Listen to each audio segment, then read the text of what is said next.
신약성경 마가복음 12장 1절에서 12절입니다. 예수께서부터 함께 읽습니다. 시작. 예수께서 비유로 그들에게 말씀하시되 한 사람이 포도원을 만들어 산 울타리로 두르고 집자는 틀을 만들고 망대를 지어서 농부들에게 새로 주고 타국에 갔더니 때가 이르매 농부들에게 포도원 소출 얼마를 받으려고 한 종을 보내니 그들이 종을 잡아 심히 때리고 거저 보내었거늘 다시 다른 종을 보내니 그의 머리에 상처를 내고 능욕하였거늘 또 다른 종을 보내니 그들이 그를 죽이고 또 그 외에 많은 종들도 덜어는 때리고 덜어는 죽인지라. 이제 한 사람이 남았으니 곧 그가 사랑하는 아들이라. 최후로 이를 보내며 이르되 내 아들은 존대하리라 하였더니 그 농부들이 서로 말하되 이는 상속자니 자 죽이자 그러면 그 유산이 우리 것이 되리라 하고 이에 잡아 죽여 포도원 밖에 내 던졌느니라. 포도원 주인이 어떻게 하겠느냐 와서 그 농부들을 진멸하고 포도원을 다른 사람들에게 주리라. 너희가 성경의 건축자들이 버린 돌이 모퉁이의 머릿돌이 되었나니 이것은 주로 말미암아 된 것이요 우리 눈에 놀랍도다 함을 읽어보지도 못하였느냐 하시니라. 마지막 절입니다. 그들이 예수의 이 비유가 자기들을 가리켜 말씀하신 인 줄 알고 잡고자 하되 무리를 두려워하여 예수를 두고 가니라. 아멘 아멘. 옆에 분들과 밝게 웃으며 서로 인사합니다. 당신과 나는 청지기입니다. 시작. 당신과 나는 청지기입니다. 아멘 아멘. 오늘의 제목은 포도원 주인이 어떻게 하겠느냐입니다. 오늘 말씀 들으실 때 하나님의 크신 은혜가 함께 하시기를 예수 그리스도 이름으로 축복합니다. 예수님은 계속해서 성전에서 이제 성전의 기득권자들과 대화하는 장면이 11장 후반부터 12장 계속해서 나오고 있습니다. 그럼 포도원 주인은 누구일까요? 우리 이야기의 흐름을 잘 보시면 포도원 주인은 하나님 아버지임을 알 수가 있어요. 그리고 이 포도원이라는 것은 우리 같이 설교 말씀에 계속 나누겠지만 포도원은 이스라엘을 가리켜요. 근데 포도원 주인, 이스라엘의 주인, 하나님 나라의 주인 그분께서 어떻게 하겠느냐 이 말씀 들으실 때 한번 곰곰이 생각해 보시고 말씀 가운데 깨달아지고 우리 말씀 가운데 실천되는 역사 있으시길 예수님으로 축복합니다. 1절 있습니다. 시작. 예수께서 비유로 그들에게 말씀하시되 한 사람이 포도원을 만들어 산울타리로 두르고 집자는 틀을 만들고 망대를 지어서 농부들에게 새로 주고 타국에 갔더니 화면 보시면 마가복음 11장에서 12장이 모두 성전에서 벌어지는 논쟁이에요. 예수님께서 왜 하필이면 성전에서 논쟁을 벌이고 계실까요? 성전에 있는 자들을 계속해서 말로 예수님의 말씀이라는 건 하나님의 영이 선포되는 거예요. 아멘. 그 하나님의 영으로 말미암아 성전의 가짜들을 몰아내고 계시는 장면이에요. 그래서 단락과 지문과 주제를 보시면은 11장 우리 어제 나눴던 새벽기도 말씀 가운데 대제사장들과는 권위에 대해서 나눴죠. 살리는 권위는 예수님의 권위였고 대제사장들은 자신들의 권위를 죽이는 데 사용했어요. 자기들만 취하는데. 그럼 하나님은 사랑이십니다. 아멘. 사랑은 주는 거예요. 살리는 거예요. 연결시키고 공급해 주는 게 사랑이에요. 그러나 대제사장들, 사두개인들로 이루어진 대제사장들 그리고 바리새인 서기관들은 그들은 취하는 데 집중했어요. 그 권세는 죽이는 권위였어요. 아멘. 거기서 예수님께서 압도했죠. 질문으로. 그리고 나서 오늘 본문은 예수님께서 그들의 정체에 대한 해석을 해주시는 거예요. 너희 정체가 뭔지 한마디로 쉽게 말해 까발려 버리는 거예요. 그리고 나서 12장 다음번에는 바리새인들과 질문을 하시면서 정치 부분 가이사의 것은 가이사에게 하나님의 것은 하나님에게 그 유명한 말씀을 나누시고 12장 후반절에는 사두개인과 부활 논쟁을 하세요. 그리고 마지막에는 서기관들과 계명에 대해서 말씀 나누면서 대제사장, 바리새인, 사두개인, 서기관 한 그룹 한 그룹씩 예수님께서 논쟁 가운데 그들을 제압하세요. 가짜 종교 기득권자 그 당시에 리더십이 있었고 가짜 종교인들을 다 말씀으로 제압하세요. 한마디로 성전이 이제 곧 무너진다는 것을 예수님께서 알려주시는 거예요. 그리고서 십자가의 길을 가시는 것입니다. 이 흐름이 파악되시길 바랍니다. 1절에 밑줄 친 부분과 노란 부분 보시면 예수님이 말씀하세요. 한 사람이 포도원을 만들어 산울타리로 두르고 집 짜는 틀을 만들고 망대를 지었다. 이스라엘 백성들은 포도원 하면 무조건 알았어요. 우리를 가리키는구나 알았어요. 왜냐하면은 이사야서 5장 1절 함께 있습니다. 시작. 나는 내가 사랑하는 자를 위하여 노래하되 내가 사랑하는 자의 포도원을 노래하리라. 내가 사랑하는 자에게 포도원이 있으며 심히 기름진 사내로다. 이스라엘은 언제나 포도원으로 비유됐어요. 이스라엘 사람들은 포도원 이야기를 하면은 항상 자기들에 대한 인식이 바로 있었어요. 시편 말씀도 나옵니다. 80장 80편 8절입니다. 함께 있습니다. 주께서 한 포도나무를 애굽에서 가져다가 민족들을 쫓아내시고 그것을 심으셨나이다. 아멘. 이스라엘 백성은 한 포도나무였고 포도원이었어요. 우리도 포도나무예요. 아멘. 우리도 예수님께서 진정한 나무시고 우린 가지여서 연결된 거예요.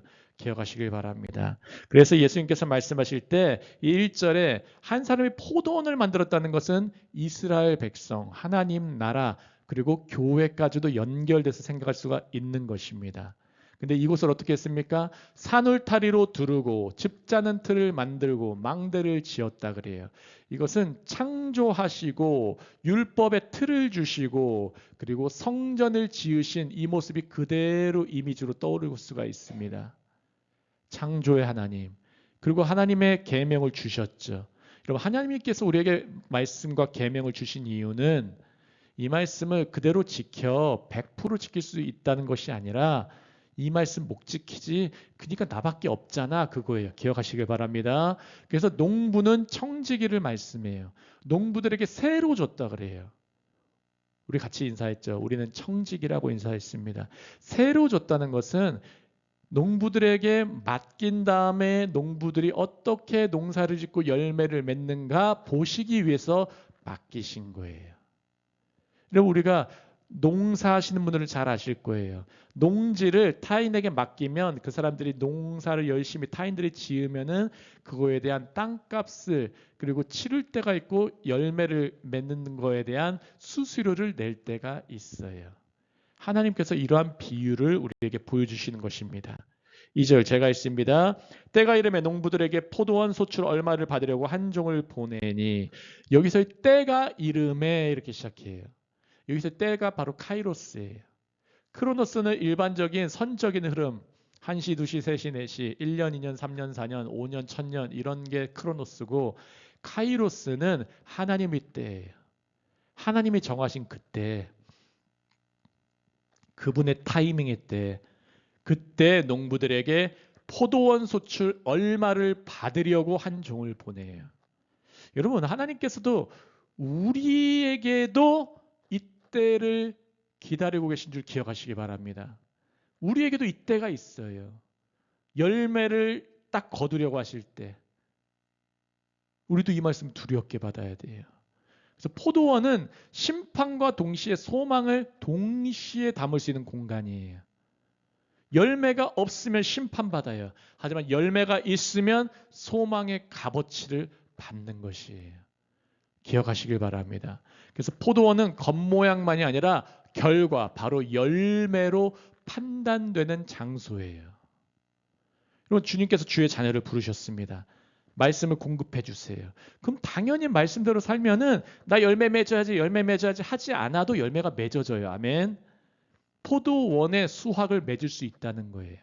하지만 딴짓하고 남 괴롭히고 나만 착취하고 살면은 절대로 열매 맺을 수가 없죠. 그 근본이 어디에 있습니까? 주님께 안 달라붙어 있으니까. 나만 취하는 삶을 살고 있으니까. 남에게 주는 삶이 아니라 무조건 나만 잘 되면 돼 인생을 살고 있으니까.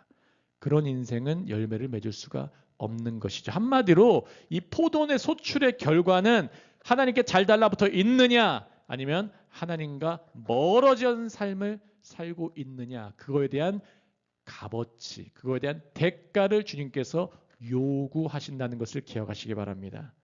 3, 4, 5절입니다. 다 같이 읽습니다. 그들이 종을 잡아 심히 때리고 거저 보내었거늘 다시 다른 종을 보내니 그의 머리에 상처를 내고 능욕하였거늘 또 다른 종을 보내니 그들이 그를 죽이고 또 그 외 많은 종들도 더러는 때리고 더러는 죽인지라. 이스라엘 백성들이 이 말씀 딱 들으면 바로 알아요. 이거 선지자 모습인데. 근데 3, 4, 5절이 계속 심화되고 있어요. 처음엔 종을 잡아서 심히 때려요. 처음에 그리고 거저 보냈다는 게 empty-handed 영어로 되어 있는데 빈손으로 보냈다는 거예요. 그래도 처음엔 보내요. 근데 두 번째 4절 다른 종을 또 보냈는데 머리 상처를 냈다는 건 거의 죽였다는 거예요. 능욕하는 거예요. 아주 부끄럽게 만들었다는 거예요. 점점 심화돼요. 심해져요. 5절 다른 종을 또 보내니 그들이 그를 죽이고 죽일 뿐만 아니라 또 때리고 또 죽여요. 이제는 죄가 악화, 심화되고 있어요. 여러분 이 모습은 이스라엘의 반복되는 거절을 나타내요. 인간의 완고함을 나타내는 것입니다. 여러분 우리 전도팀도 잘 아실 거예요. 만나다 보면은 사람들이 더 완고한 사람들이 보일 때가 있어요. 어떤 사람들은 언어도 심해. 어떤 사람은 행동까지도 아무것도 아닌 일에 막 경찰까지 신고해도 전도하는 거 방해하는 사람도 있어요. 그 마음 안에 악함이 심화됐다는 것임을 깨달으시기 바랍니다. 그리고 인간의 죄악이라는 것은 그래서 중립에 멈추지 않고 죄는 언제나 점점점 심해져. 이 죄의 특성이에요.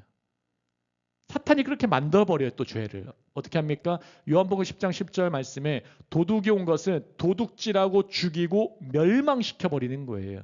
여러분 죄가 왜 무섭습니까? 죄는 가만히 있는 것이 아니라 더 악하게 끌고 가버려요. 이런 죄를 묵상하고 죄에 사로잡히면은 거기서 멈추지 않아요. 처음에는 달콤한 거 살짝 맛보게 하다가 점점 중독시키고 나중에 죄가 죄인지도 몰라요. 내가 선지자를 죽여도 이게 무서운 일인지를 몰라요. 교회를 비판하고 교회를 막 박해하고 교회를 분열시켜도 내가 뭔 짓 하는지를 몰라요. 이게 이스라엘의 모습이었다는 것이에요. 오늘의 이 세상의 모습과 동일한 것이에요. 죄의 심화된 모습. 6절에 있습니다. 시작. 이제 한 사람이 남았으니 곧 그가 사랑하는 아들이라 최후로 이를 보내며 이르되 내 아들은 존대하리라 하였더니 노란 부분 보시면 그가 사랑하는 아들이라 하나님께서 그 아들을 보내셨어요. 아멘. 하나님께서 예수와 하마샤흐 예수 그리스도를 보내셨어요. 예수님이 지금 이 말씀하시는 거예요. 내가 왔다. 최후로 마지막으로 7절 사람들이 어떻게 합니까? 8절 함께 있습니다. 그 농부들이 서로 말하되 이는 상속자니 자 죽이자 그러면 그 유산이 우리 것이 되리라 하고 이에 잡아 죽여 포도원 밖에 내 던졌느니라. 그 농부들이 어떻게 합니까? 여러분 농부들은 청직이에요. 맡은 사람들이에요. 자기 것이 아니에요. 여러분 이 세상은 우리 것이 아니에요. 아멘. 하나님이 우리에게 맡겨주신 거예요. 맡으라고. 맡겨서 하나님 위해서 영광되게 사용하라고 주신 거예요. 아멘. 최초의 목적이 무엇이었습니까? 인간이 받은 최초의 말씀 생육하고 번성하고 땅에 충만하라 정복하고 다스려라. 그것을 누구에게 영광 돌리는 것입니까? 하나님께. 나 잘 되라는 것이 아니라 지금 세상 사람들 다 어떻게 합니까? 자기 영광 돌리고 있잖아요. 요즘에 연예인들 뉴스 다 누가 사건 일으켰다. 뭐 소년범 출신이었다. 또 박모모 씨는 뭐 무슨 주사 이모를 통해서 주사 맞았다. 몇십억씩 몇백억씩 있는 사람들 지금 몰락하는 모습 보세요. 다 자기만 취하고 자기만 그냥 약물 흡입하고 자기 위해서 산 사람들 그대로 그들의 모습을 보세요. 자기만 취하는 모습들. 아무것도 없잖아요. 그 결과는. 8절 보시면은 아들까지 잡아 죽여서 포도원 밖에 내던졌어요. 포도원 밖에 내던졌다는 건 예수님이 본인의 마지막 결과도 아셨다는 거예요. 포도원 밖에 내던져질 그분의 삶의 마지막. 이 지도를 보시면은 여기가 성전이 있는 곳이고 예수님께서 전통적 관점에서는 골고다 언덕 여기 성 밖에서 죽으셨어요. 일부러. 성전 있는 바로 그것이 아니라 성전 밖 성 밖에서 돌아가셨어요. 말씀대로. 9절에 있습니다. 시작. 포도원 주인이 어떻게 하겠느냐? 와서 그 농부들을 진멸하고 포도원을 다른 사람들에게 주리라. 노란 부분과 밑줄 치는 부분 보시면 포도원 주인이 어떻게 하겠느냐? 하나님 아버지께서 어떻게 하시겠느냐? 여러분 예수님 아시고 질문하세요. 오늘도 우리에게 이 질문에 대한 우리의 응답을 원하시는 줄을 기억하시길 바라요. 주님께서 우리에게 맡기신 것이 있어요. 주님께서 어떻게 하십니까? 주님을 받아들이지 않은 자는 심판하신다는 거예요. 여기서 진멸하다가 영어로 킬이라고 해서 죽여버린다는 거예요. 와서 내 아들을 받아들이지 않은 그 자들 죽여버리고 심판하고, 한마디로 빛으로 오신 그분을 안 받아들이면 이미 심판당하고 있는 거야. 아멘. 그리고 포도원을 다른 사람들에게 주리라. 이 마가복음의 흐름이 그래서 혈통보다는 믿음이다. 성전보다는 예수님이다. 직분보다는 열매가 중요하다. 강조하고 있는 것이에요. 지금 이 말씀을 직접 듣는 사람들은 종교 지도자들이었어요. 특별히 대제사장들, 서기관들, 바리새인들, 율법 가르치고 예배에 집중하던 사람들. 근데 그들이 그 중심에 예수가 없고 믿음이 없고 열매가 없으니까 주님께서 이제 심판이 앞에 두고 있다라고 말씀하는 거예요. 그래서 하나님 나라는 소유의 개념을 이제 역전시켜 버리세요. 하나님 나라의 소유는 누구에게 있다는 것입니까? 믿음 있는 자에게, 예수 믿는 자에게, 그 아들 붙드는 자에게, 열매 있는 자에게. 아멘. 여러분 우리의 믿음은 열매를 맺을 줄 믿으시기 바랍니다. 우리의 믿음은 반드시 열매로 이어져요. 믿음은 반드시 믿음으로 끝나지 않고 믿음의 열매가 있어요. 아멘. 기억하시길 바라요. 그러면 11 말씀 후반부입니다. 10절 11절입니다. 함께 있습니다. 너희가 성경에 건축자들이 버린 돌이 모퉁이의 머릿돌이 되었나니 이것은 주로 말미암아 된 것이요 우리 눈에 놀랍도다 함을 읽어보지도 못하였느냐 하시니라. 이것은 시편 118편에 나온 말씀이에요. 함께 있습니다. 시작. 건축자가 버린 돌이 집 모퉁이의 머릿돌이 되었나니 이는 여호와께서 행하신 것이요 우리 눈에 기이한 바로다. 여러분 하나님은 아시고 계셨어요. 건축자가 버린 돌이 집 모퉁이의 머릿돌이 되었나니 누가 하신 것입니까? 여호와께서 행하신 것이요. 말씀대로 이루어졌어요. 사람들이 예수를 버렸지만 그 예수님이 오히려 주춧돌이 됐어요. 모퉁이로 돌이 되신 거예요. 예수님은 버려진 것 같지만 실제로는 교회의 머리가 되셨어요. 아멘. 누가 하신 것입니까? 하나님 아버지께서. 기억하시기 바랍니다. 그래서 오늘 아침에 이거 기억하시길 바랍니다. 우리가 이해하지 못하는 순간에도 하나님은 일하고 계세요. 아멘. 내가 이해하지 못하는 때에도 주님은 일하고 계세요. 내가 사람에게 버림받을 것 같아도 하나님은 일하고 계세요. 아멘. 하나님의 자녀들은 때론 세상에서 버림받은 것 같아도 주님은 일하고 계신다는 거예요. 그게 우리의 눈에 기이한 바예요. 기억하시기를 바랍니다. 마지막 절 함께 있습니다. 그들이 예수의 이 비유가 자기들을 가리켜 말씀하신 인 줄 알고 잡고자 하되 무리를 두려워하여 예수를 두고 가니라. 종교 기득권자들, 성전을 섬기는 자들, 그 당시 리더들은 예수의 이 비유가 자기들을 가리켜 말씀하신 줄 알았어요. 하지만 마음은 잡고자 했지만 백성들을 두려워했어요. 그리고 예수를 두고 가버렸어요. 말씀 마무리하겠습니다. 여러분 진리를 들었음에도 회개하지 않는 종교적인 완고함이 있습니까? 여러분 경계해야 돼요. 말씀이 떨어질 때에 주님께 달라붙는 게 복이에요. 아멘. 말씀에 떨어질 때에 주의 그리스도의 몸된 교회와 함께하고 기도하고 열심을 다하는 것은 복인 줄 기억하시길 바랍니다.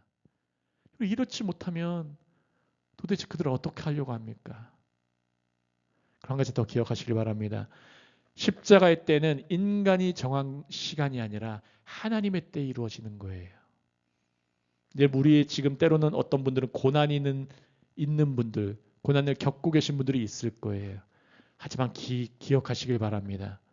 하나님의 때에 고난이 완성되고 하나님의 때에 고난은 바뀌어서 영광으로 되는 것입니다. 기억하시길 바랍니다. 건축자의 버린 돌이 모퉁이로 되는 것, 그건 여호와께서 하시는 거예요. 여러분 기억하시길 바랍니다. 오늘 제목처럼 포도원 주인이 어떻게 하겠느냐. 여러분 우리의 삶의 주인은 계세요. 우리 인생의 주인은 내가 아니라 하나님이 주인이세요. 그럼 책임은 누가 지십니까? 하나님이 책임지시는 거예요. 우리는 어떻게 살면 돼요? 잘 달라붙어 있으면 돼요. 그분께. 여러분 예배에서 승리하시고 기도 가운데 승리해 보세요. 그럼 주님이 반드시 주님의 때에 책임지는 모습을 나타내 주세요. 아멘. 항상 책임지시지만 그 때에 하나님의 때에 주님께서 반드시 높여주세요. 죽음으로 끝나지 않고 십자가로 끝나지 않고 부활시키세요.